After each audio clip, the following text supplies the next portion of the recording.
Your Excellency, hiyo shamba kuna wale wanaishi huko. And the owner, ule msichana wa Muhu, we had come to an agreement that they were going to sell that land, but the government was supposed to compensate them. And it went to a point, ikahit a snag. There's a time tulikuwa very progressive, almost going to the end, lakini sijui vile mambo ilienda, hiyo hata pesa ilikuwa imetengwa, ilikuwa imewekwa kando. In Kenyan politics, influence is often loud, dramatic, and short-lived. But for David Kiaraho, power was different, quiet, calculated, and built over time.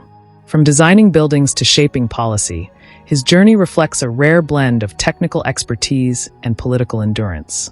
Yet, like many who rise through discipline rather than noise, his story is not just about power gained, but also about legacy, service, and an abrupt end.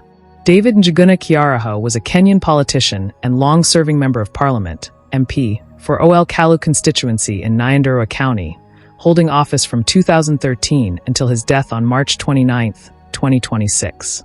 Unlike many politicians who emerge from activism or law, Kiaraho came from a professional architectural background, bringing a structured, development-focused mindset into politics. His exact net worth was never publicly disclosed. However, as an MP, he earned approximately 739,600 Kenyan shillings monthly, excluding allowances.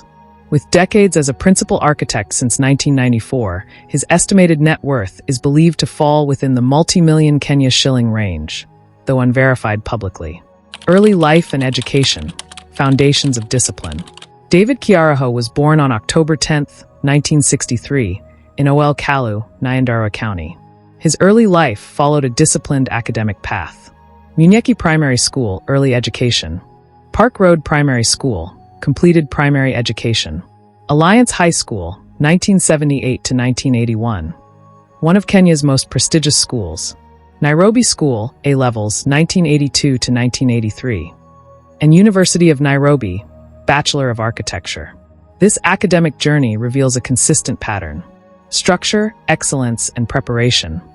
Traits that would later define both his professional and political life. Professional career. The architect behind the politician. Before entering politics, Kiaraho built a strong career in architecture. Since 1994, he served as principal architect at Archgrid Systems. In this role, he oversaw architectural and interior design projects, gaining technical expertise, leadership experience, and project management discipline. This background shaped his political identity. Unlike many leaders driven by rhetoric, Kiaraho approached governance like a design problem, structured, methodical, and results-oriented. Entry into politics, the beginning of influence. Kiaraho entered elective politics in 2013, winning the Ol Kalu parliamentary seat under the Jubilee Party. This marked a significant shift. From private sector influence, public leadership, and from designing structures, shaping policies.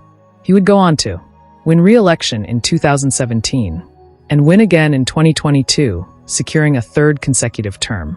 Few politicians maintain such consistency. His repeated victories reflected strong grassroots connection, stability in leadership, and voter confidence in his development agenda. Parliamentary role, quiet power in committees. Kiaraho's influence was not built on public spectacle, but on institutional participation. He served on key parliamentary committees, including Transport, Public Works and Housing Committee, and Procedure and House Rules Committee. These committees are critical in shaping infrastructure policies, legislative processes, and national development frameworks. His role here reflects a different kind of political power. Not visibility, but influence within systems. Leadership style, structured, technical, and low-key. Kiaraho's leadership stood out for what it was not. Not populist, not confrontational, and not media-driven. Instead, his approach was technocratic, rooted in professional expertise, development-focused, prioritizing infrastructure and systems, and consistent, maintaining steady performance over time. This made him less visible nationally, but highly effective locally. Moments of political tension. Like many leaders, Kiaraho faced moments of disagreement. One notable instance was his public disagreement with Nyandarua Governor Waithaka Mwangi over county development boards. Kiaraho supported the boards, arguing they would improve transparency and increase accountability in resource distribution. His stance showed a willingness to challenge local leadership and advocate for institutional oversight. Personal life, family, and private identity. Despite his public role, Kiaraho maintained a relatively private personal life. He was married to Jackie Kiaraho. His wife played a public role as chairperson of the National Assembly Lady Spouses Association, NALSA. Unlike many politicians, he did not heavily publicize his personal affairs, reinforcing his image as a low-profile leader. Final years and death, a career cut short. David Kiaraho served continuously from 2013 until his death on March 29, 2026. At the time of his passing, he was still an active MP, still serving his third term, and still part of national legislative processes. His death marked the end of over a decade of parliamentary service and a consistent political presence in Nyandarua. Legacy, the power of consistency. David Kiaraho's legacy is not defined by controversy or dramatic headlines. It is defined by consistency over charisma, service over spectacle, and structure over noise. He represents a category of politicians often overlooked. Those who build quietly, but leave lasting impact. In politics, power is often measured by visibility. But David Kiaraho's story suggests something different. Real influence is not always seen. It is built over time, within systems, and through steady leadership. His journey, from architect to three-term MP, proves that leadership does not always need to be loud to be effective. Sometimes the strongest structures are the ones built quietly.